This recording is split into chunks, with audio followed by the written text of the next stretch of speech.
चलिए जी स्टार्ट करते हैं आज के अपनी क्लास को। आज हम देखेंगे Indian polity and constitution. Indian polity and constitution, भारतीय राजनीति और संविधान।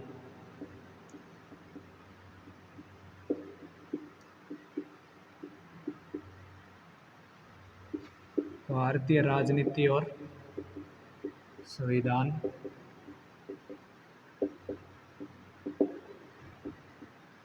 MCQs फॉर्मेट में, यानी मल्टीपल चॉइस क्वेश्चन, बहुविकल्पीय प्रश्न के रूप में।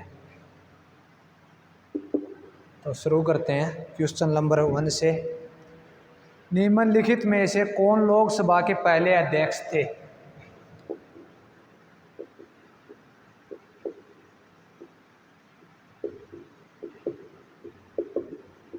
निम्नलिखित में से कौन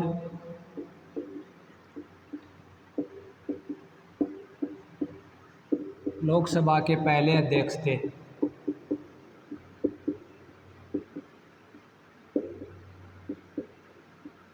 निम्नलिखित में से कौन लोकसभा के पहले अध्यक्ष थे? Ganesh Vasudev Mavalankar,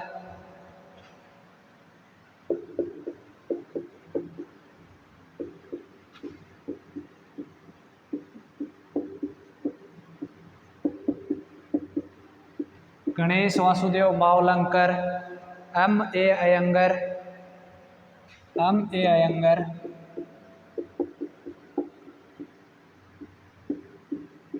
option C Sardar Hukam Singh,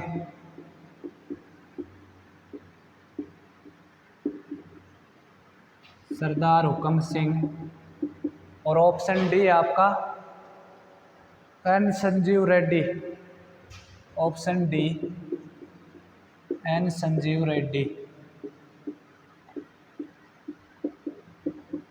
N. Sanjiva Reddy. निम्नलिखित में से कौन लोकसभा के पहले अध्यक्ष थे? Option A Ganesh Vasudev Mavalankar, option B M.A. Ayyangar, option C Sardar Hukam Singh, option D N. Sanjiva Reddy. तो क्या बनेगा इसका राइट आंसर? इसका राइट आंसर क्या होगा?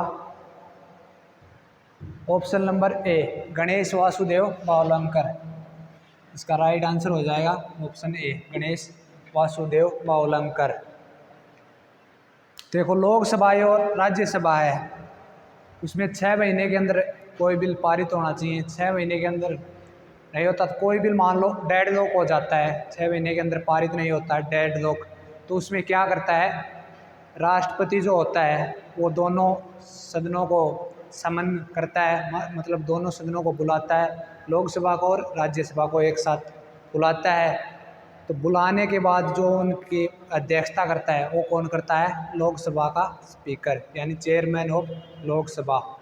और वर्तमान में हमारे लोकसभा चेयरमैन कौन है? ओम बिरला। ओम बिरला जो कोटा राजस्थान से सांसद हैं। लोकसभा कॉन्स्टिट्यूएंसी पूछे तो कोटा राजस्थान।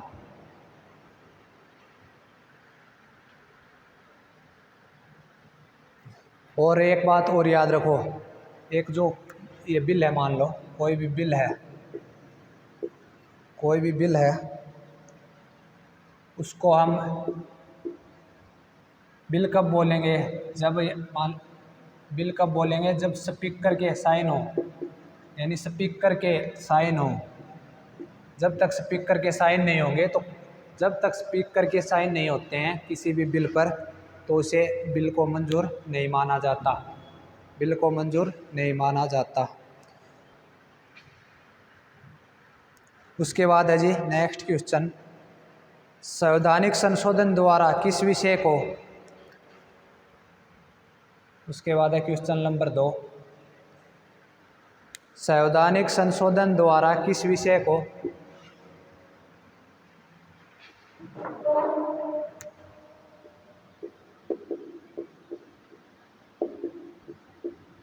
संवैधानिक संशोधन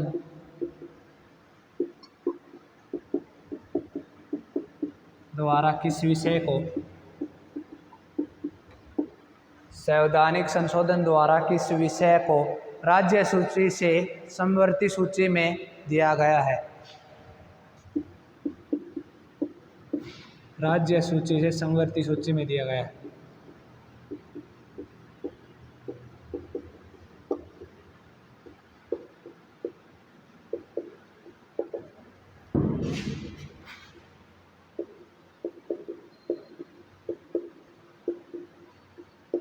संवैधानिक संशोधन द्वारा किस विषय को राज्य सूची से समवर्ती सूची में दिया गया है? ऑप्शन है सार्वजनिक स्वास्थ्य और स्वच्छता, सार्वजनिक स्वास्थ्य और स्वच्छता,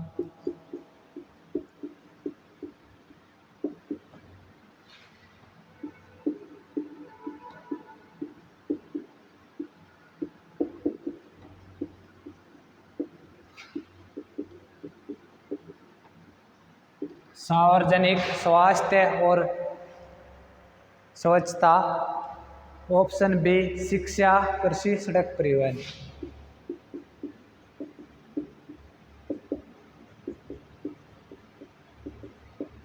ऑप्शन डी सड़क परिवहन।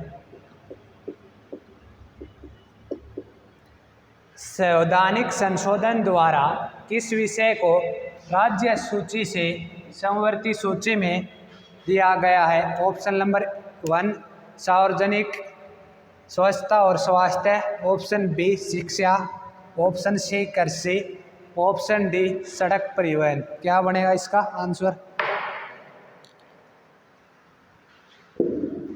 इसका आंसर पहले तो ये समझो, इसमें जो राज्य सूची में है कितने विषय हैं?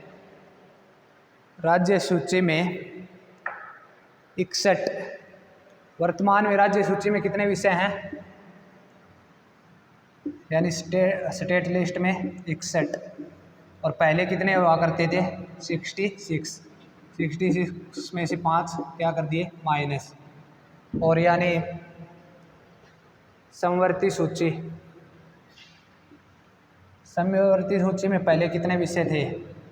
47, तो इसमें से ये यहाँ लगा दिए 5, तो यहाँ कितने हो गए? 52 यानी 52। पहले राज्य सूची में 66 विषय थे, 66 में से 5 घटाकर 61 आइटम हो गए, और समवर्ती सूची में ये जोड़ दिए गए हैं 47 + 5 52। और ये समवर्ती सूची हमने कहाँ से ली है?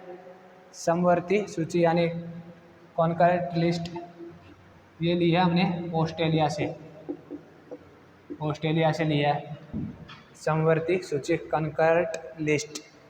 और ये कौन से शेड्यूल में इनका वर्णन, इनका समवर्ती सूची यानी समवर्ती कॉन्करेंट लिस्ट, समवर्ती सूची किस में है?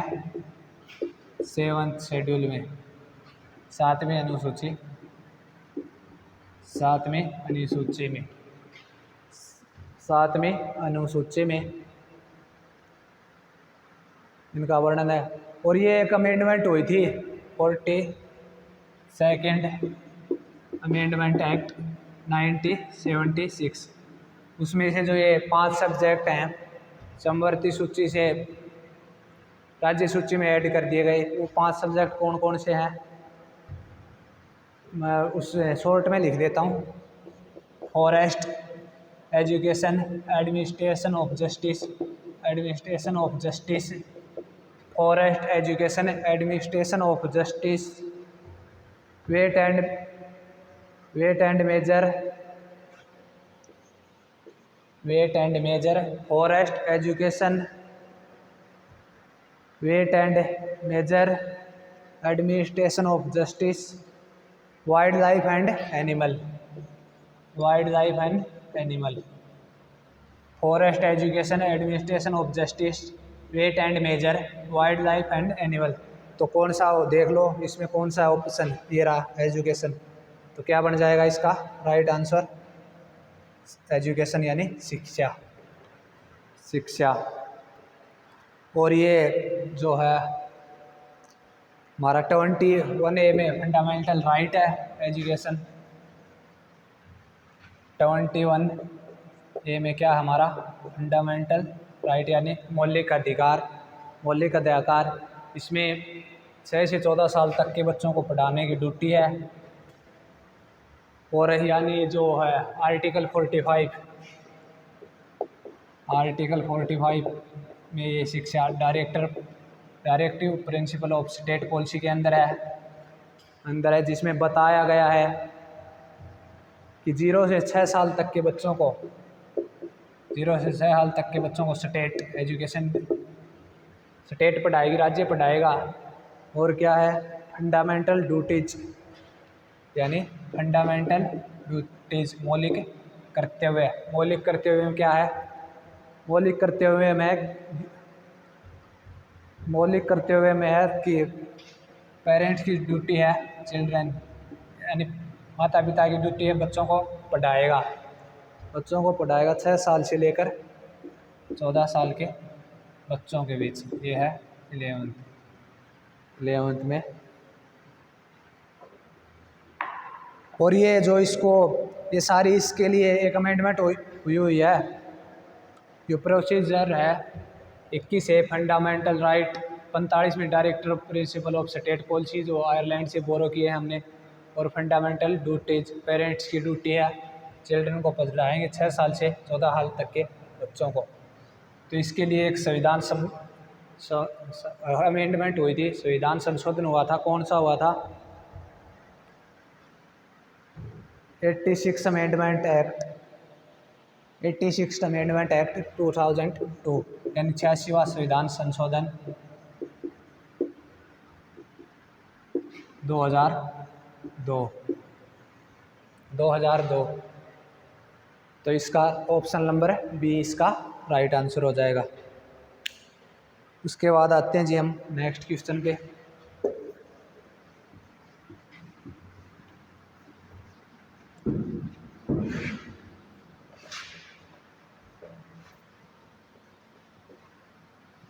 क्वेश्चन नंबर 3 पे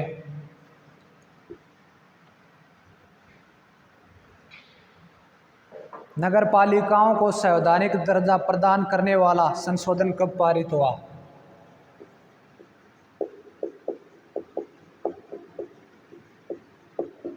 नगर पालिकाओं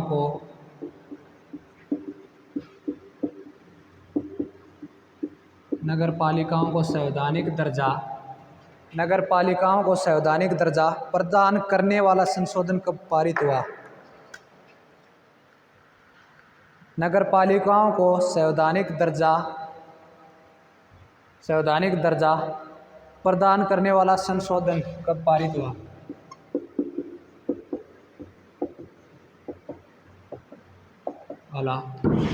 संशोधन कब पारित हुआ?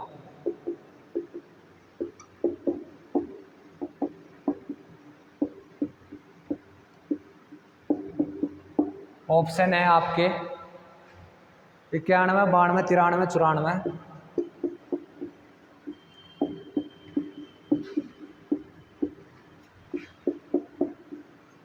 1993, ऑप्शन डी 1994।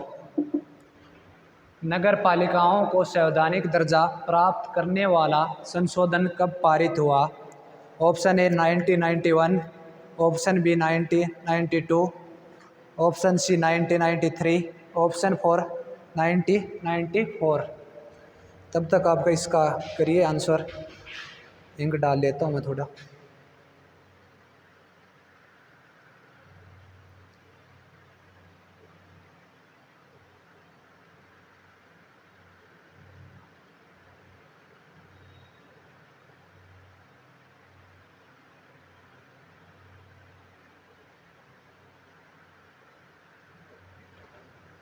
कब हुआ था? तो ये पहले तो ये समझो नगर पालिका के लिए कौन सा अमेंडमेंट हुई थी? ये 74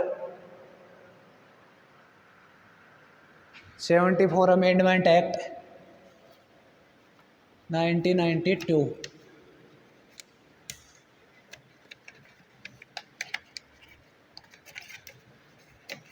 यानी 74 म्यूनसिपैलिटी के लिए कौन सी अमेंडमेंट हुई थी?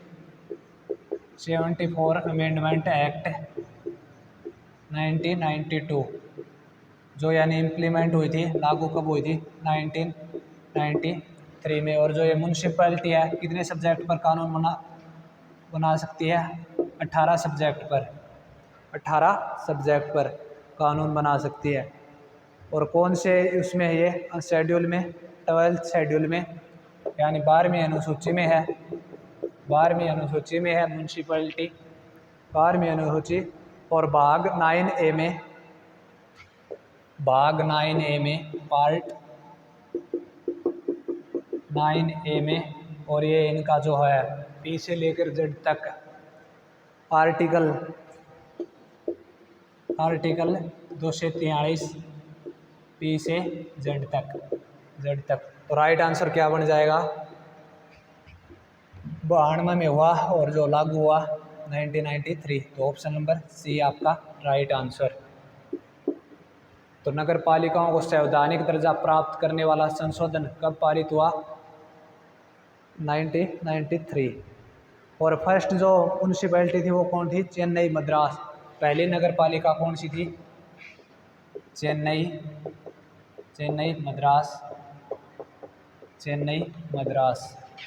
और उसी तरह जो बोलते हैं ना पंचायत के लिए भी आर्टिकल हुआ था एक, पंचायत के लिए आर्टिकल हुआ था 73rd अमेंडमेंट एक्ट। पंचायत के लिए 73rd अमेंडमेंट एक्ट 1992 में। और ये भी इम्प्लीमेंट यानी लागू हुआ 1993 में। और कितने सब्जेक्ट पर पंचायत कानून बना सकती है? 29 सब्जेक्ट पर। और कौन सा शेड्यूल है इनका? शेड्यूल कौन सा है? शेड्यूल 11वां पार्ट 9, शेड्यूल अनुसूची 11वां और पार्ट भाग 9। और ये पंचायत का जो है ए से लेकर ओ तक आर्टिकल 243 ए से ओ तक। तो इसका राइट आंसर क्या बन जाएगा? Option number C. उसके बाद है जी नेक्स्ट क्वेश्चन, बिना अनुमति के कोई कर नहीं लगाया या वसूला जा सकता है?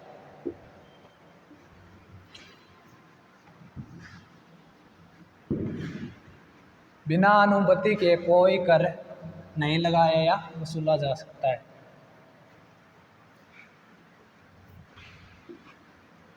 बिना अनुमति के कोई कर नहीं लगाया या वसूला जा सकता है।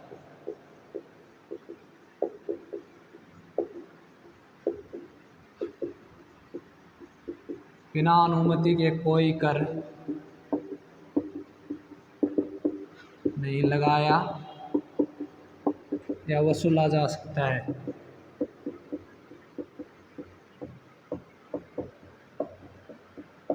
ऑप्शन है आपके लोकसभा, मंत्रिमंडल, राष्ट्रपति, संसद।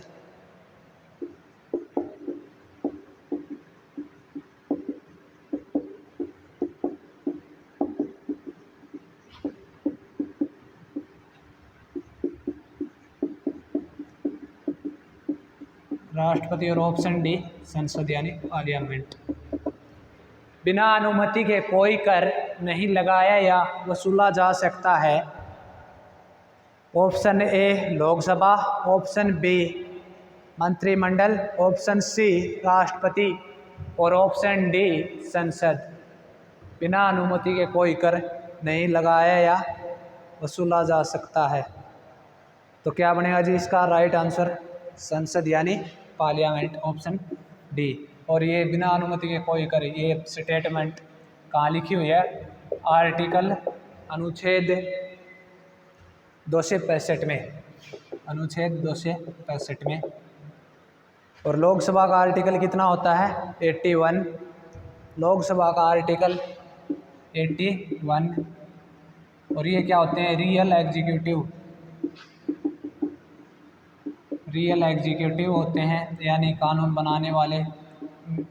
काउंसिल ऑफ मिनिस्टर, मंत्रिमंडल, रियल एग्जीक्यूटिव। और इसका चेयरपर्सन होता है रियल एग्जीक्यूटिव का हमेशा प्राइम मिनिस्टर। कानून लगाने वाले। और राष्ट्रपति का प्रेसिडेंट का आर्टिकल कितना है? 52। हमारा एक राष्ट्रपति होगा, ये किस में लिखा है? 52। और संसद का 79। और एक रह गई राज्यसभा। राज्यसभा का पूछे तो आर्टिकल 80 यानी 80। संसद, ऑप्शन डी संसद। उसके बाद आते हैं जी नेक्स्ट क्वेश्चन पर। संविधान की 10वीं अनुसूची से संबंधित है।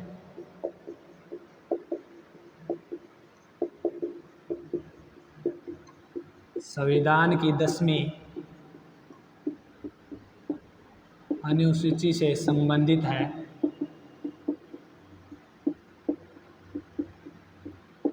संविधान की 10वीं अनुसूची से संबंधित है। ऑप्शन है दल बदल, चुनाव आयोग, वित्त आयोग।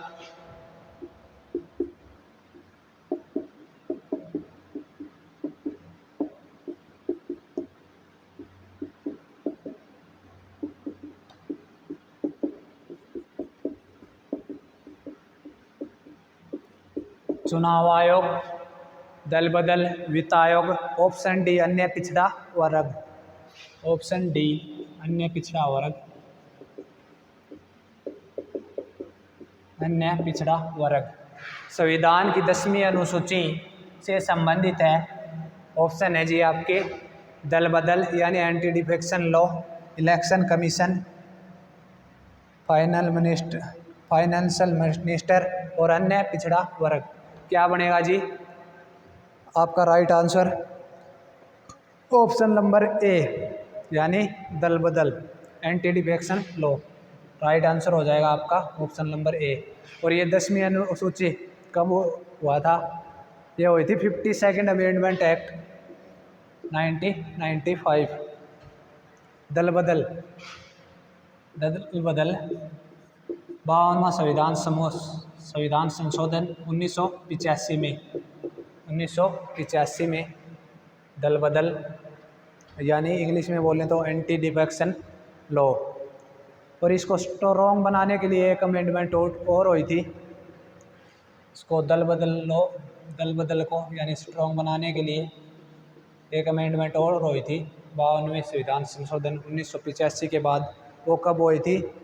91वां संविधान संशोधन 2003, 91st amendment act 2003 anti defection law को स्ट्रॉन्ग बनाने के लिए हुई थी ये। इसमें क्या था? जो 2003 वाले में जो पीएम है ना, पीएम है, प्रधानमंत्री है, जो ये काउंसिल ऑफ मिनिस्टर यानी मंत्रिपरिषद में 15% सीट रख सकता है। 15% सीट रख सकता है लोकसभा के लिए, 15% सीट रिजर्व।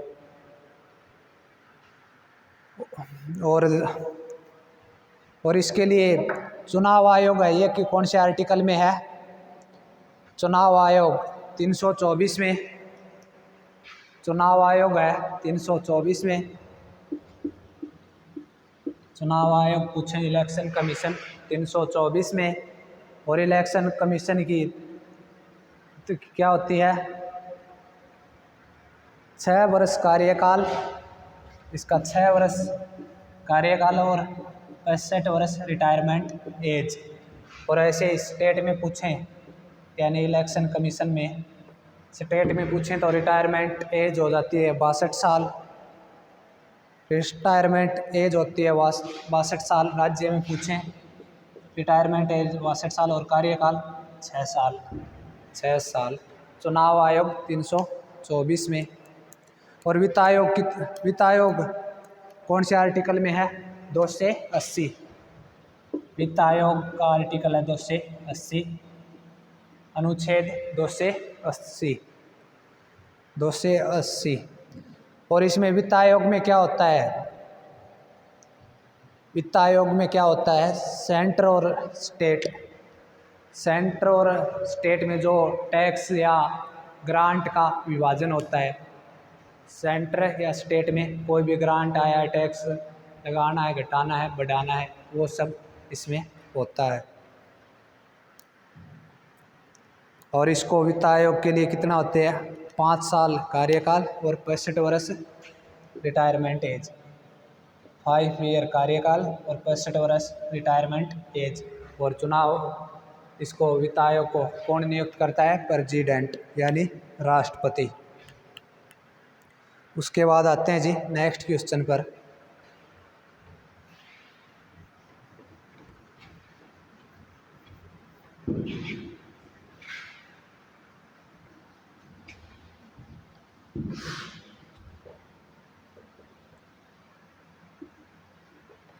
नेक्स्ट क्वेश्चन पे आते हैं।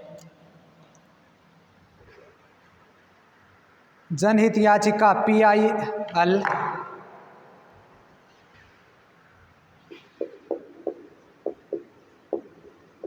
जनहित याचिका PIL जनहित याचिका PIL की अवधारणा की उत्पत्ति हुई।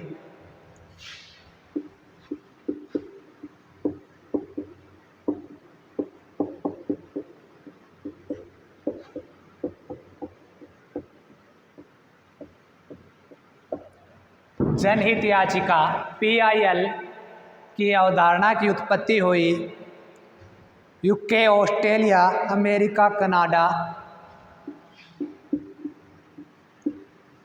यूके, ऑस्ट्रेलिया,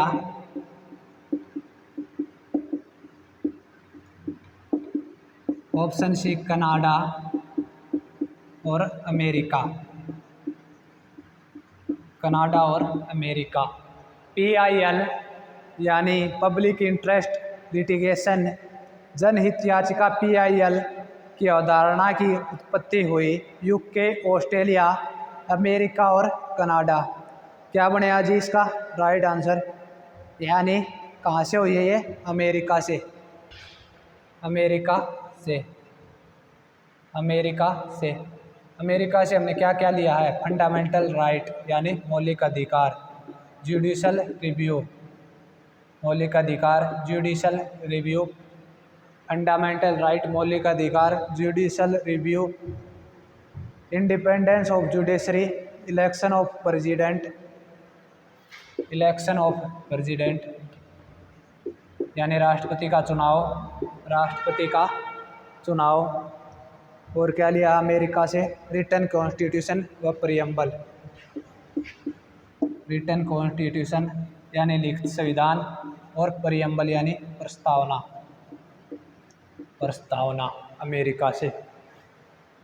और ऑस्ट्रेलिया से क्या लिया हमने, कनकरेंट लिस्ट यानी समवर्ती सूची, कनकरेंट लिस्ट यानी समवर्ती सूची। और यूके से single citizenship, rule of law और writ, single citizenship, rule of law, rule of law और रिट, रिट, रिट सिंगल एकल नागरिकता, रूल ऑफ लॉ और रिट कहाँ से लिया है, यूके से यानी ब्रिटेन से। ऑस्ट्रेलिया से कनकरेंट लिस्ट यानी समवर्ती सूची, अमेरिका से फंडामेंटल राइट मौलिक अधिकार, judicial review, judicial review, preamble और इलेक्शन ऑफ राष्ट्रपति का चुनाव कहाँ से लिया है, अमेरिका से, अमेरिका से, अमेरिका से लिया है प्रियम्बल। और जो ये है जनहित याचिका PIL, जब ये लागू हुई तो चीफ जस्टिस कौन थे, PN भगवती। जनहित याचिका जो ये कानून लागू हुआ, जब चीफ जस्टिस कौन थे, PN Bhagwati, PN Bhagwati chief justice थे, PN भगवती। और ये इसका पब्लिक इंटरेस्ट लिटिगेशन का मतलब क्या होता है, जनहित याचिका, इसका मतलब होता है मान लो किसी एक के ऊपर कानून नहीं लगेगा, मान लो कोई पॉल्यूशन को लेकर बात करते हैं तो पूरे जनता की भलाई के लिए कानून बनेगा, टेररिज्म यानी आतंकवाद पर कोई कानून बनेगा तो सबके लिए बनेगा। रोड सेफ्टी यानी सड़क सुरक्षा के लिए कोई कानून बनेगा तो सबके लिए बनेगा। मतलब ये है यानी पब्लिक की भलाई के लिए, पब्लिक का इंटरेस्ट होना चाहिए, किसी एक का नहीं। उसके बाद आते हैं जी नेक्स्ट क्वेश्चन पर।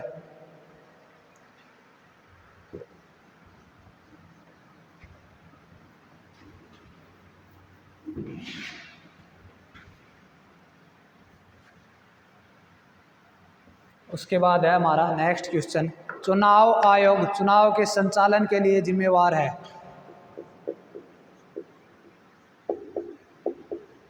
चुनाव आयोग चुनाव आयोग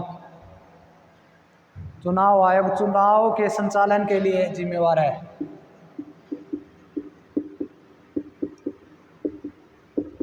चुनाव के संचालन के लिए जिम्मेवार है। चुनाव आयोग चुनाव के संचालन के लिए जिम्मेवार है संसद, राज्य विधायिका, संसद ऑप्शन बी राज्य विधायिका यानी स्टेट लेजिस्लेटिव, राज्य विधायिका ऑप्शन 3 और 4। राज्य विधायिका, राष्ट्रपति और उपराष्ट्रपति के कार्यालय, राष्ट्रपति और उपराष्ट्रपति के कार्यालय या ऊपर के सभी,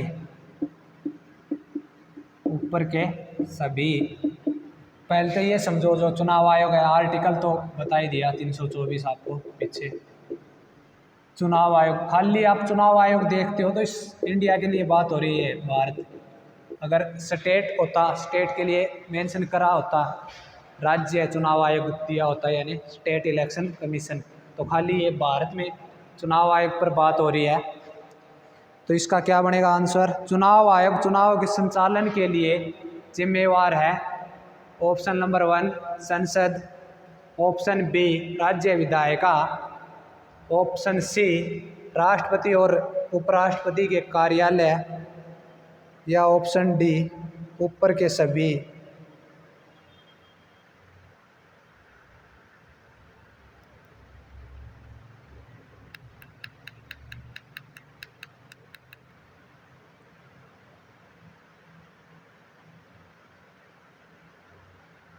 क्या होगा जी इसका राइट आंसर, चुनाव आयोग चुनाव के संचालन के लिए जिम्मेवार है।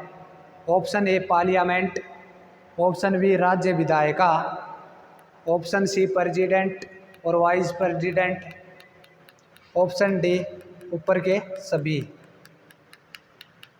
तो क्या बनेगा जी इसका राइट आंसर, यानी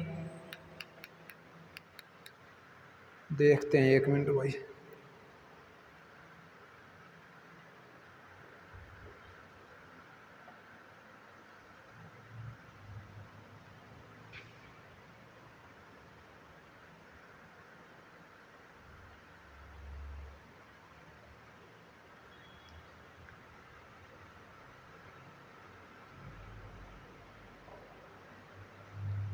यानी चुनाव आयोग संचालन के लिए जिम्मेवार है। तो संसद के भी कराता है चुनाव, राज्य विधायिका के भी, और प्रेसिडेंट और वाइस प्रेसिडेंट के भी। तो यानी तीनों सही हो गए। क्या बन जाएगा इसका, यानी ऊपर के सभी, ऊपर के सभी राइट आंसर हो जाएगा, ऊपर के सभी। और जो है हाँ एक चीज़ याद और रखो, ये जो स्टेट इलेक्शन कमीशन, राज्य चुनाव, स्टेट इलेक्शन कमीशन सिर्फ 2 ही चीज़ों के वो इलेक्शन कराता है, पंचायत और म्यूनसिपैलिटी यानी नगर पालिका। जो स्टेट इलेक्शन कमीशन है वो 2 ही चीज़ों के इलेक्शन करवाता है, एक तो पंचायत और एक म्यूनसिपैलिटी।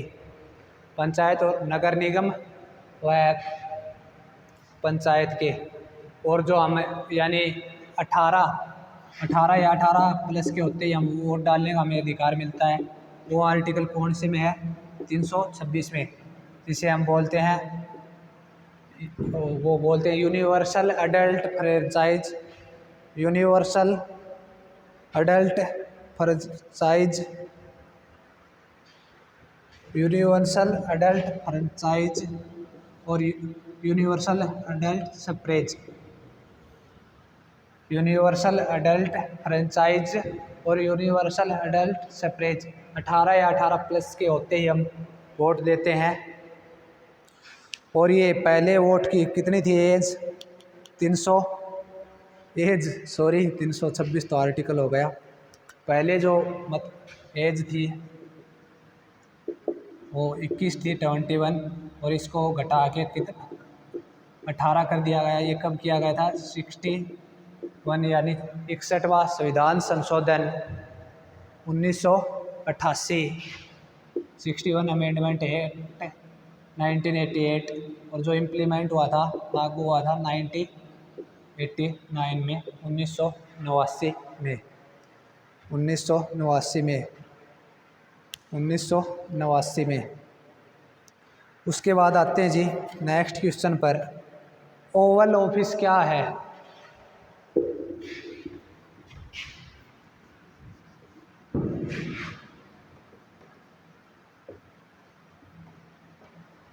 उसके बाद आते हैं जी ओवल ऑफिस क्या है?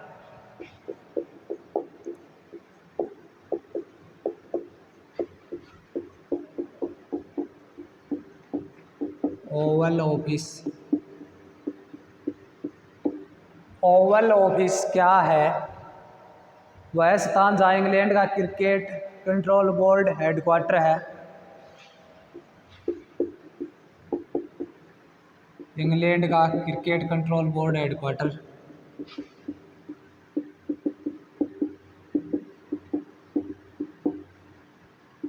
इंग्लैंड का क्रिकेट कंट्रोल बोर्ड का मुख्यालय इंग्लैंड है। ये इंग्लिश मत समझना, इंग्लैंड का क्रिकेट कंट्रोल बोर्ड मुख्यालय, संयुक्त राष्ट्र सुरक्षा परिषद का बैठक कक्ष,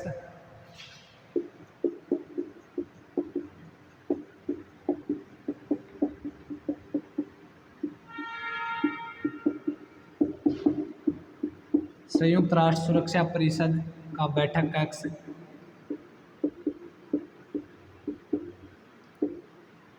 England cricket board headquarters. Option B संयुक्त राष्ट्र सुरक्षा परिषद का बैठक कक्ष।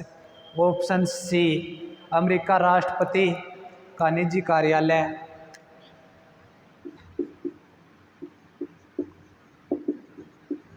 अमेरिका राष्ट्रपति का निजी कार्यालय।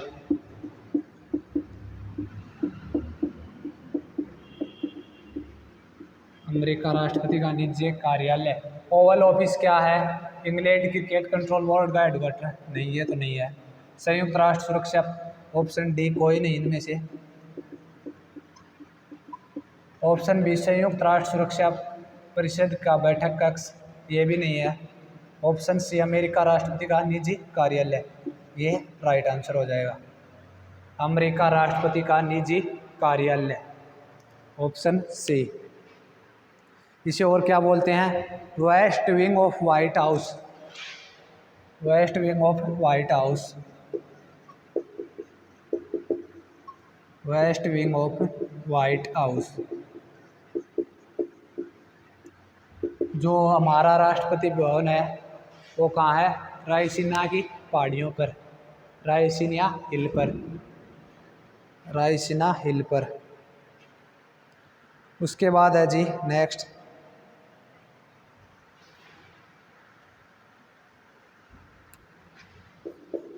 ये मैच द फॉलोइंग वो है, 3 जोड़े गलत हैं, सही का पता लगाएं। 3 जोड़े गलत हैं, सही का पता लगाएं। 3 जोड़े गलत हैं, सही का पता लगाएं। लिखित संविधान इंग्लैंड,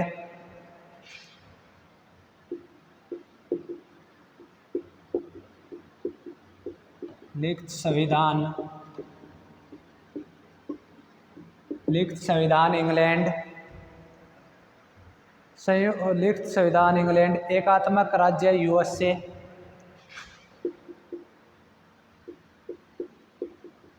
एकात्मक राज्य यूएसए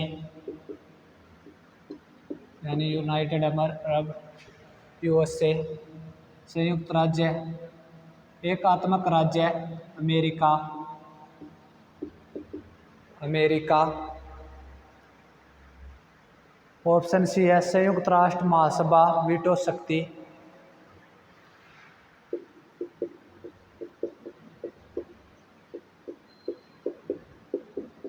संयुक्त राष्ट्र महासभा वीटो शक्ति।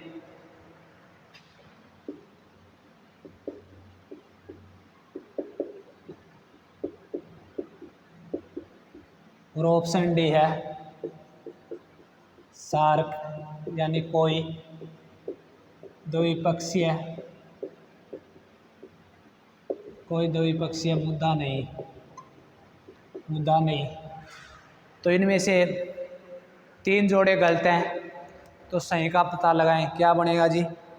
ऑप्शन ए लिखित संविधान इंग्लैंड, ऑप्शन बी एकात्मक राज्य, एकात्मक राज्य यूएसए, ऑप्शन सी संयुक्त राष्ट्र महासभा वीटो शक्ति, ऑप्शन 4 सार्क कोई द्विपक्षीय मुद्दा नहीं। तो लिखित संविधान इंग्लैंड, लिखित, इसका लिखित नहीं है जी, अनरिटन कॉन्स्टिट्यूशन है, अनरिटन कॉन्स्टिट्यूशन। एकात्मक राज्य अमेरिका, एकात्मक राज्य अमेरिका नहीं, अमेरिका फेडरल स्टेट है, ये भी कट गया, अमेरिका फेडरल स्टेट है। ऑप्शन सी संयुक्त राष्ट्र महासभा, ये भी कट गया, क्योंकि संयुक्त राष्ट्र महासभा इसके तो सारे देश मेंबर होते हैं, और जो ये वीटो शक्ति है ये कितने देश मेंबर हैं इसके? 5 देश। कौन कौन से? फ्रांस, रसिया, इंग्लैंड, चाइना और अमेरिका। वीटो शक्ति तो 5 देश हैं, 5 कंट्री हैं, फ्रांस, रसिया, इंग्लैंड, चाइना और अमेरिका। और जो ये सार्क है, सार्क का हेडक्वार्टर कहाँ है? सार्क का हेडक्वार्टर कहाँ है? काठमांडू, नेपाल, काठमांडू नेपाल में। South Asian Association of Regional Cooperation, SAARC की क्या बन जाएगी full form? South Asian Association of Regional Cooperation. ठीक है जी, तो आंसर क्या बन जाएगा इसका? Right answer SAARC, option number 4 आपका राइट आंसर हो जाएगा। सही है, सार्क कोई द्विपक्षीय मुद्दा नहीं। उसके बाद आते हैं जी नेक्स्ट क्वेश्चन पर।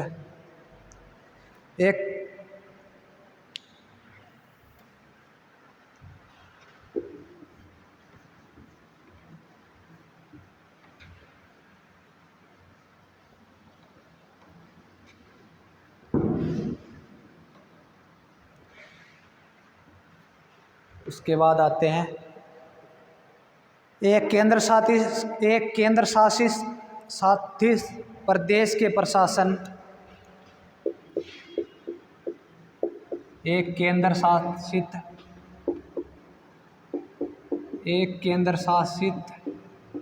प्रदेश के प्रशासन,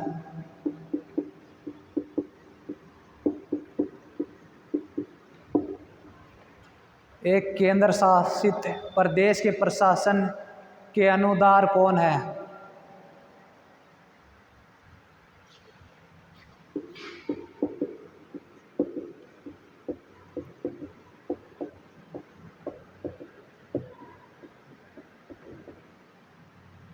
एक केंद्र शासित प्रदेश के प्रशासन के अनुदार कौन है जिनकी अपनी निर्वाचित विधानसभा नहीं है?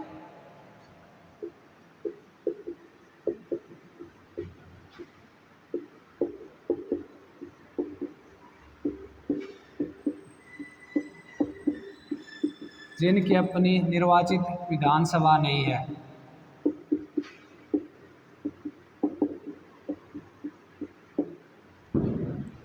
ऑप्शन है जी आपके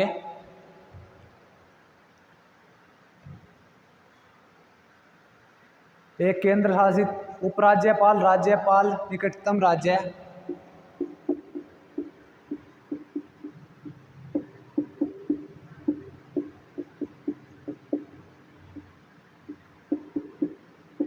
ऑप्शन सी निकटतम राज्य और ऑप्शन डी राष्ट्रपति। राष्ट्रपति एक केंद्र शासित प्रदेश के प्रशासन के अनुदार कौन है जिनकी अपनी निर्वाचित विधानसभा नहीं है? ऑप्शन ए उपराज्यपाल, ऑप्शन बी राज्यपाल, ऑप्शन सी निकटतम राज्य, ऑप्शन डी राष्ट्रपति। ऑप्शन डी राष्ट्रपति।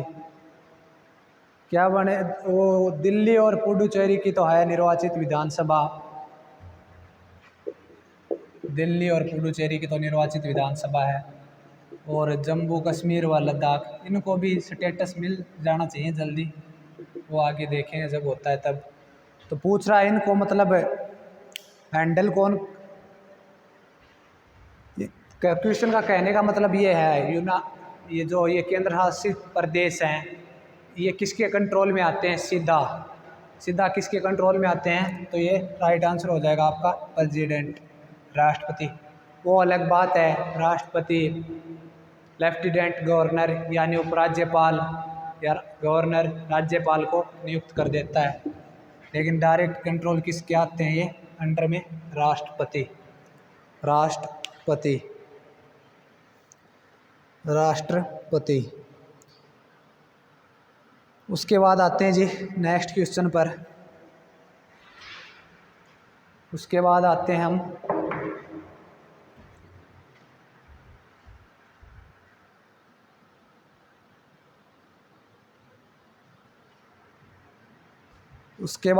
जी नेक्स्ट क्वेश्चन पर।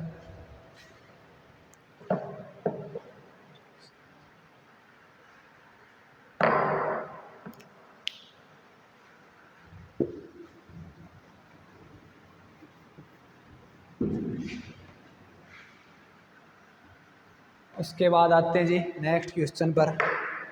भारत में किसी राज्य के राज्यपाल की नियुक्ति प्राधिकारी है?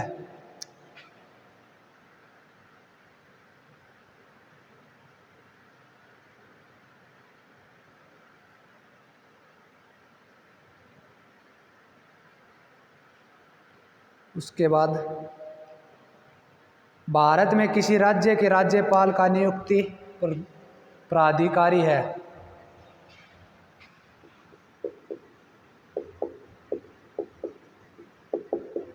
भारत में किसी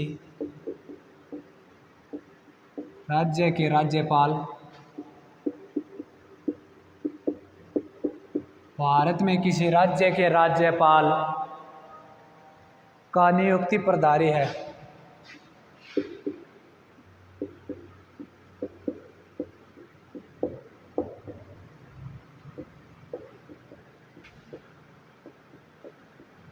भारत में किसी राज्य के राज्यपाल का नियुक्ति पदाधिकारी है भारत के प्रधानमंत्री, संबंधित राज्यों के मुख्यमंत्री,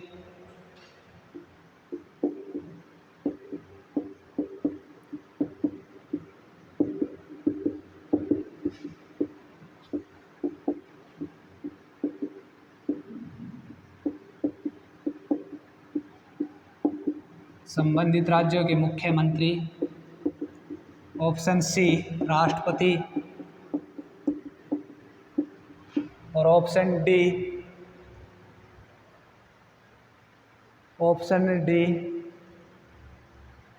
भारत के प्रधानमंत्री।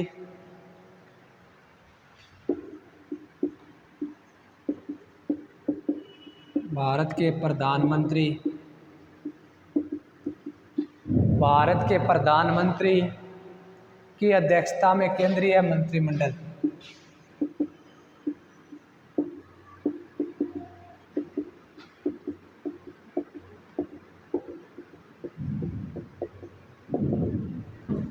भारत में किसी राज्य के राज्यपाल की नियुक्ति प्रदाकारी है? भारत के प्रधानमंत्री, संबंधित राज्यों के मुख्यमंत्री, ऑप्शन सी राष्ट्रपति, ऑप्शन डी भारत के प्रधानमंत्री की अध्यक्षता में केंद्रीय मंत्रिमंडल। क्या होगा जी इसका राइट आंसर? क्या बनेगा? भारत के राष्ट्रपति, भारत के राष्ट्रपति।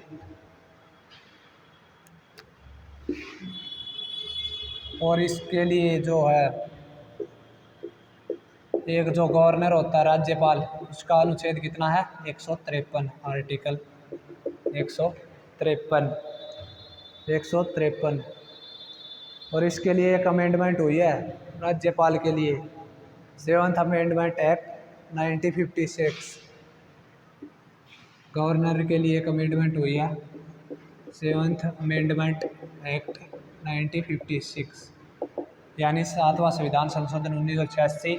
उसके तहत बोला गया है कि एक राज्य का गवर्नर होगा आर्टिकल 153 में, और जो नियुक्ति है वो कौन से में है? आर्टिकल 155 में। नियुक्ति है आर्टिकल 155 में, अनुच्छेद 155 में। और जो इसकी वो है, वो क्या बोलते हैं, टर्म यानी कार्यकाल 156 में। कार्यकाल।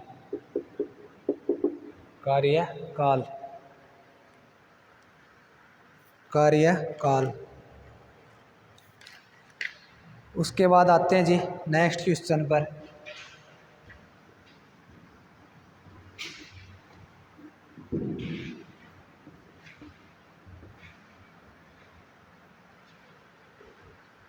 भारत के संविधान की किस अनुसूची के तहत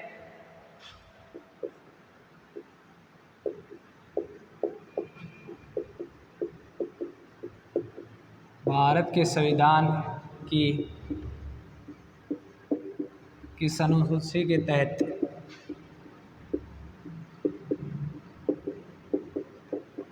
भारत के संविधान की किस अनुसूची के तहत आधिकारिक भाषाओं की सूची मिली है?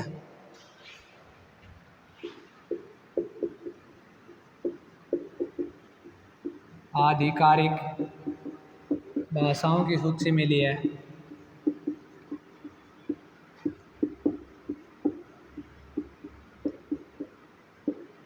भारत के संविधान की किस अनुसूची के तहत आधिकारिक भाषाओं की सूची मिली है?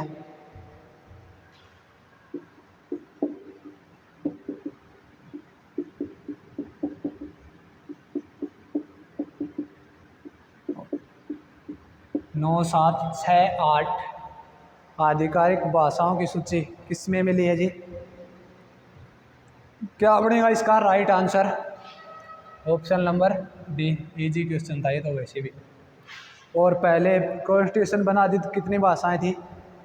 यानी हमारा संविधान बना, कॉन्स्टिट्यूशन बना तब कितनी थी? 14। अब कितनी है? 22। 14 अब कितने हैं? 22। और जो 4 लास्ट में ऐड की गई थी, 4 कब ऐड करी गई थी? 4 भाषा 92nd अमेंडमेंट एक्ट 2003, यानी 92वां संविधान संशोधन 2003 में कौन कौन सी ऐड करी गई थी? बोडो, डोगरी, मैथिली, संताली। बोडो, डोगरी, मैथिली और संताली। बोडो, डोगरी, मैथिली और संताली कब ऐड की गई थी? 52वें अमेंडमेंट, 52वें बोल दिया शायद मैंने, 92वां संविधान संशोधन 2003 में। 2003 में। और कॉन्स्टिट्यूशन बना दी कितने अनुसूची थी? 8।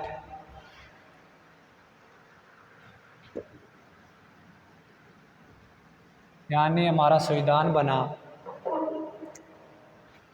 कॉन्स्टिट्यूशन बना तब कितनी अनुसूची थी? 8। और अब कितनी है शेड्यूल? 12। पहला शेड्यूल क्या बताता है? यूनियन और स्टेट, यूनियन व स्टेट। दूसरा क्या बताता है? सैलरी, दूसरा सैलरी। तीसरा स्पत, तीसरा यानी ओट्स स्पत, तीसरा स्पत बताता है। Fourth Rajya Sabha seat, fourth Rajya Sabha seat, fourth क्या बताता है? राज्यसभा सीट। और पांचवी अनुसूची बताती है शेड्यूल एरिया एडमिनिस्ट्रेशन, पांचवी बताती है schedule area administration, schedule area administration. और छठी अनुसूची भी यही बताती है शेड्यूल एरिया एडमिनिस्ट्रेशन, लेकिन इसमें 4 राज्य आ जाते हैं, असम, मेघालय, असम, मेघालय, मणिपुर, त्रिपुरा। असम, मेघालय, मणिपुर और त्रिपुरा। 6 और 7 क्या बताती है? कॉन्करेंट लिस्ट, समवर्ती सूची, यानी कॉन्करेंट लिस्ट जो ऑस्ट्रेलिया से ली थी। और 8 में क्या हो गई? 8 में क्या हो गई? भाषा। 8 तो इसका आंसर, 8 में भाषा। ये कॉन्स्टिट्यूशन बना तब इतने ही थी 8। और 4 कौन सी रह गई? 9वां है लैंड रिफॉर्म, 9th, 9वीं अनुसूची लैंड रिफॉर्म यानी भूमि सुधार। और भूमि सुधार के लिए फर्स्ट अमेंडमेंट एक्ट हुई थी हमारी 1951, पहला संविधान संशोधन हुआ था 1951 में। और 10 में क्या है? Anti defection law, anti defection law यानी दल बदल कानून। और 11 में क्या है? 11 में पंचायत, 12 में म्यूनसिपैलिटी, 11 में पंचायत और 12 में म्यूनसिपैलिटी यानी नगर पालिका। पहले में यूनियन और स्टेट, दूसरे में सैलरी अनुसूची में, तीसरी अनुसूची में ओट यानी स्पत, और 4 में है राज्यसभा सीट, 5 में है शेड्यूल एरिया की एडमिनिस्ट्रेशन, और 6 में है शेड्यूल एरिया एडमिनिस्ट्रेशन 4 राज्यों की, विशेषकर असम, मेघालय, मणिपुर और त्रिपुरा। और 7 में है समवर्ती सूची जो ऑस्ट्रेलिया से हमने बोरो की थी। 8 में भाषा, 9 में लैंड रिफॉर्म जो फर्स्ट यानी भूमि सुधार, फर्स्ट अमेंडमेंट एक्ट हुई थी 1951 में, जिसमें जमींदारी प्रथा खत्म करी थी, जमींदारी प्रथा खत्म करी थी हमने। और 10 में एंटी डिफेक्शन लॉ जो 52वां संविधान संशोधन 1985 में, वो हमने डिस्कस कर लिया था पीछे। और 11वीं में पंचायत और 12वीं में म्यूनसिपैलिटी। 12वीं में क्या हो जाएगी? Municipality, municipality. Thank you for watching.